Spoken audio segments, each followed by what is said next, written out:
Helmand Province, Afghanistan, summer 2006. Dust hung in the air like a permanent fog.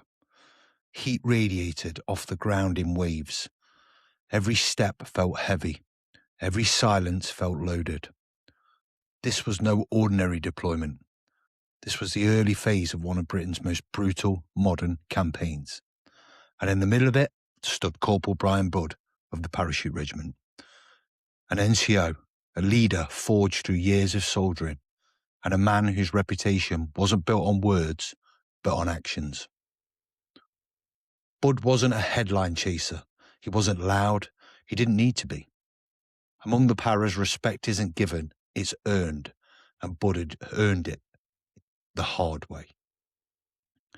Years of soldiering had shaped him into something rare, calm under pressure, aggressive when it mattered, completely dependable. He was the kind of man you wanted in front of you when things went wrong, because they always do.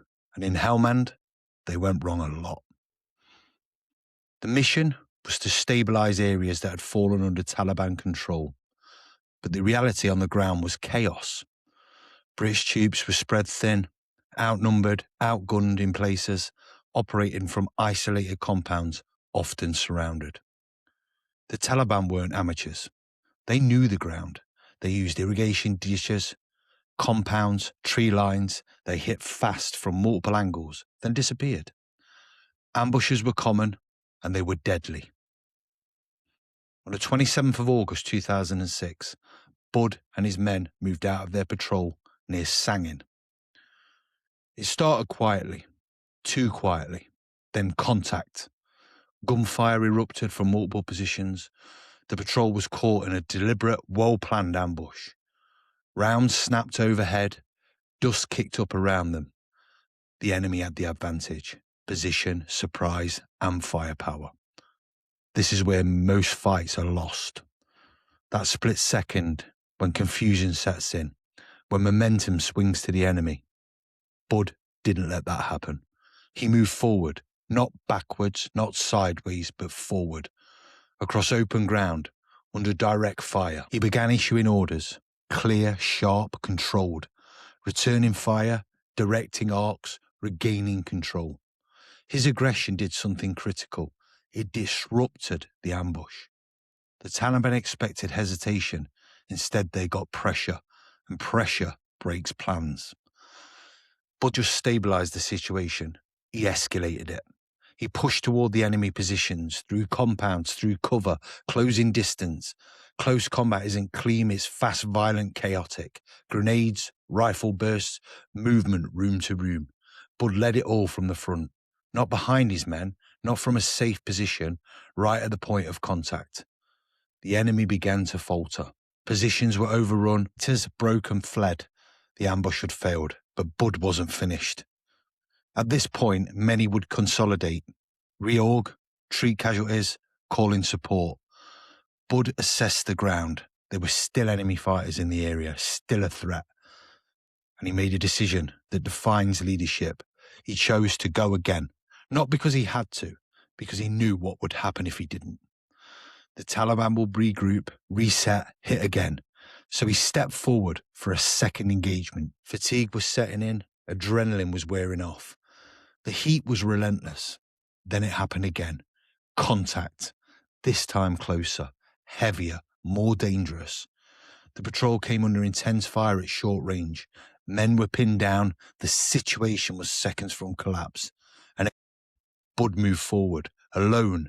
He deliberately drew fire onto himself. Think about that. Not instinct, not reaction, a conscious decision. I'll take the heat so they can move. Rounds cracked past him, impacts kicking up dirt. No cover worth speaking of, and still he advanced. Budd closed with the enemy. At this distance, there's no abstraction, no distance, no safety. It's you and them. He engaged at point-blank range, returning fire, driving forward, breaking the enemy's will. His actions created space. Space for his men to reposition, to return fire effectively, to survive. This wasn't just bravery. This was decisive action under extreme pressure. In the middle of that chaos, Under sustained enemy fire, Corporal Bryan Budd was hit, fatally wounded, because of what he had done. The patrol didn't collapse, the position didn't fall. His men weren't overrun. They held, they fought back, they survived. For his actions on that day, Bryan Budd was awarded the Victoria Cross, the highest award for gallantry in the face of the enemy. But the citation only captures part of it, because what he demonstrated can't fully be written down. The instinct to move under fire, the clarity to make decisions in chaos, the willingness to sacrifice himself for others. What made him different? Budd wasn't superhuman. He felt fear. He knew the risks. He understood something most don't.